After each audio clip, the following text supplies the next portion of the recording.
Candia lundi à New York. Candia Camara, ministre d'État ministre des Affaires étrangères de l'intégration africaine et de la diaspora est intervenu hier à la tribune de l'ONU à l'occasion de la 76e session de l'Assemblée générale des Nations unies. Au nom du président de la République, qui n'a pu effectuer le déplacement de New York, la ministre ivoirienne a abordé les sujets relatifs à la Covid-19, au terrorisme et à la réconciliation dans son pays au cours de cette 76e session de l'Assemblée générale qui a pour thème « Miser sur l'espoir pour renforcer la résilience afin de se relever de la Covid-19, reconstruire durablement, répondre aux besoins de la planète, respecter les droits des personnes et revitaliser l'Organisation des Nations unies ». Dans son adresse, Candia Camara a appelé les pays de l'ONU à amplifier les initiatives nationales et renforcer davantage l'action collective par la coopération et la mutualisation des moyens de lutte, et garantir également l'accès équitable de tous aux différents vaccins de Covid-19. Pour elle, cela passe par un financement adéquat des initiatives en cours, la levée des brevets et le développement des capacités de production de ces vaccins, notamment sur le continent africain jusque-là insuffisamment servi. Toutefois, ces mécanismes ne pourront atteindre les résultats escomptés que dans un climat de paix, de sécurité et de stabilité. La ministre d'État a réitéré le soutien de son pays à l'appel lancé par le secrétaire général de l'ONU, en mars 2020, en faveur de la cessation des hostilités partout dans le monde.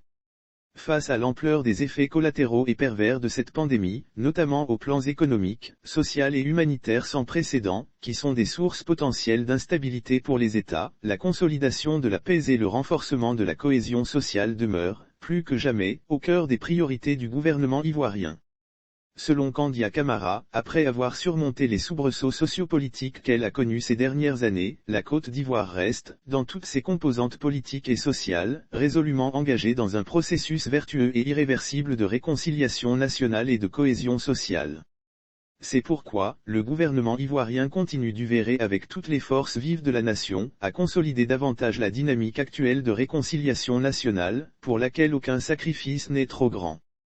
Dans cette perspective, le président de la République son Excellence M. Alassane Ouattara s'est entretenu avec ses prédécesseurs M. Henri Konan Bédi, le 11 novembre 2020, et M. Laurent Gbagbo, le 27 juillet 2021. Ils sont convenus, à l'issue de ces rencontres, de la nécessité de maintenir le dialogue et de conjuguer nos efforts en vue de promouvoir la réconciliation nationale, condition indispensable à la préservation d'une paix et d'une stabilité durable en Côte d'Ivoire. Cela constitue le préalable à tout processus de développement, harmonieux et durable dans l'intérêt de nos braves populations. Ces rencontres, qui seront suivies de plusieurs autres afin de restaurer la confiance entre tous les acteurs politiques, sont le prolongement d'une série de mesures hardies que le président de la République a prises en vue de poursuivre et de renforcer la dynamique d'apaisement de l'environnement sociopolitique, enclenchée depuis 2011, a-t-elle expliqué. Le processus de réconciliation nationale, qui participe de la consolidation de l'état de droit en Côte d'Ivoire et de sa marche irréversible vers l'émergence, continuera de se fonder sur une justice indépendante, un engagement constant au plus haut niveau de l'État ainsi que sur une appropriation nationale forte. La Côte d'Ivoire sait pouvoir compter, dans cette démarche, sur le soutien multiforme des Nations unies et de l'ensemble de la communauté internationale. La ministre d'État, ministre des Affaires étrangères a renouvelé le plaidoyer de son pays en faveur de l'accroissement de l'aide publique au développement, de l'annulation de la dette et de la promotion de financements innovants, en soutien aux efforts nationaux de mobilisation des ressources pour construire ensemble, un monde plus sûr et plus résilient. Candia Camara a lancé un appel pressant à une mobilisation accrue face aux dangers que représente la menace terroriste pour les pays, notamment les plus pauvres. Outre ces menaces, l'on assiste à la persistance des conflits internes et régionaux dans plusieurs parties de notre planète. La communauté internationale doit continuer d'être attentive à la situation au Moyen-Orient, en Afghanistan et au Sahara occidental, a-t-elle ajouté. S'agissant de la question du Sahara occidental, la ministre ivoirienne a assuré que son pays voudrait affirmer son soutien au processus de négociation sous l'égide des Nations unies, en appelant les parties à faire preuve de compromis pour régler ce différend, notamment dans le cadre des résolutions pertinentes du Conseil de sécurité et de l'esprit de l'initiative marocaine d'autonomie. Elle a proposé la mise en œuvre effective des priorités énoncées dans la stratégie antiterroriste mondiale et de la Convention des Nations Unies contre la criminalité transnationale organisée, constituerait de ce point de vue, un pas décisif.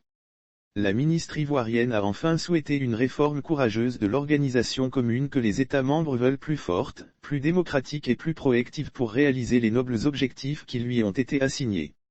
La Côte d'Ivoire réitère son attachement à la nécessaire réforme du Conseil de sécurité, afin de l'adapter aux réalités du monde, au regard des profondes transformations géopolitiques et économiques intervenues au cours de ces dernières décennies. Mon pays réaffirme son plein soutien à la position commune africaine exprimée à travers le consensus de Zulwani et la déclaration de Sirte, qui plaide en faveur de la réparation de l'injustice historique faite à l'Afrique et d'une réforme égalitaire du Conseil de sécurité de l'ONU, a conclu Kandia Camara.